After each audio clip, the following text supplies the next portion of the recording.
நமக்கு நிறைய தேவைகள் இருக்கலாம். சுகம் ஒரு தேவை இருக்கலாம், நமக்கு ஒரு சமாதானம் தேவை இருக்கலாம். ஆனால் முதல் முக்கிய தேவை என்ன தெரியுமா? அவருடைய உறவு. இந்த பால் பார்த்துருக்குறீங்களா? இந்த பால்ல இருந்து பெறக்கூடிய பை ப்ராடக்ட்னு சொல்லுவாங்க. வெண்ணெய், நெய் எல்லாம் அதிலிருந்து கிடைக்கக்கூடிய பொருள். ஒரு சிலருக்கு நெய் தேவைப்படுது, ஒரு சிலருக்கு வெண்ணெய் தேவைப்படுது. ஆனால் இதுக்கு முதல்ல என்ன வேணும்?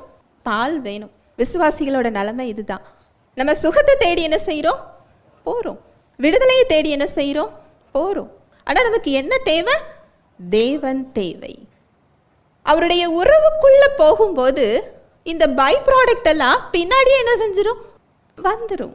நீங்கள் சுகத்தை பெற்றுக்கொள்ளணும்னாலும் அவருடைய உறவுக்குள்ளே நீங்கள் செல்லும் போது அது உங்களுக்கு ஒரு போராட்டமாக இருக்காது. இயல்பாகவே சுகம் உங்கள் சரீரத்தில் வெளிப்படும். ஹல்லேலூயா.